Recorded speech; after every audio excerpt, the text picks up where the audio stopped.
ఓకేనా అన్న? పెద్దలు, మీడియా మిత్రులందరికీ కూడా నమస్కారము. ఈరోజు భారతీయ జనతా పార్టీ కడప జిల్లా అధ్యక్షులు సుబ్బారెడ్డి గారు ప్రొద్దుటూరు అసెంబ్లీకి సంబంధించి ఇవాళ సమీక్షా సమావేశం జరుగుతోంది. ఇక్కడ ముఖ్యంగా 2 విషయాలకు సంబంధించి, ఒకటి బడ్జెట్. రీసెంట్గా మనకు బడ్జెట్ అనేది ఒకటి తయారు చేశారు, దానికి సంబంధించింది.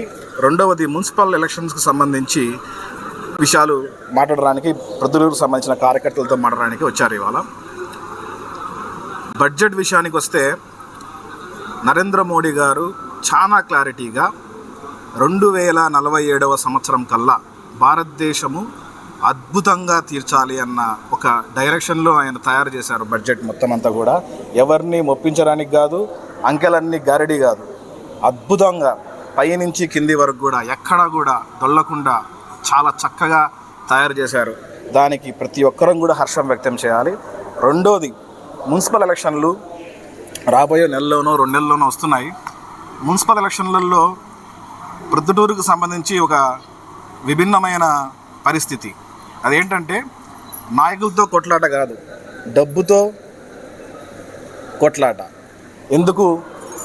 మా పెద్ద ఆయన ఎమ్మెల్యే వర్ధారెడ్డి గారు డబ్బుల జోలికి వెళ్ళరు, ఆయన చాలా నిజాయితీ పరులు. కానీ అటుపక్క ఉండే వాళ్ళందరూ కూడా డబ్బులు బాగా ఉండేవాళ్ళు, వాళ్ళతో పోరాడాలి. కాబట్టి ఎంతో మనం కూడా చాలా కష్టపడి పనిచేయాలి. 2 నెలల ఏదో ఒక నెల టైం ఉంది మనకందరికి కూడా. భారతీయ జనతా పార్టీ కూడా టీడీపీతో కలిసి ఖచ్చితంగా పోరాటం చేస్తుంది. అద్భుతమైన 40 వార్డులు ఉంటే 40 వార్డులు మొత్తం పూర్తిగా భారతీయ జనతా పార్టీ, జనసేన మరియు టీడీపీ కలిపి మేమందరం కూడా విజయం సాధిస్తామని చెప్పి నమ్మకంతో ఉన్నాము. మూడో విషయము, ఇది కాంట్రవర్సీ చేయదలుచుకోలేదు. అయితే మొన్న కొంతమంది పెద్దలు వెంకటేశ్వర స్వామి గుడికి వెళ్ళి ప్రసాదం పంచారు. అందరూ కూడా మాకు బాధ అవుతుంది. నెయ్యి కల్తీ చేశారు అన్న విషయము సిబిఐ ఛార్జ్షీట్లో క్లారిటీగా రాసి ఉంది. అయితే దాంట్లో ఫారిన్ ఎలిమెంట్స్ లేవు, అక్కడ కొవ్వు లేదు, కనపరావట్లేదు, చాలా తక్కువ పర్సంటేజ్లో కనపడుతుంది. కాబట్టి అది నిర్ధారణ చేయలేకపోతున్నామనే విషయాన్ని ఇంకా కరెక్ట్గా వాళ్ళు నిర్ధారించలేదు ఇంకా. అయితే దీన్ని ఎక్కడ కూడా రాజకీయం చేయదలుచుకోలేదు.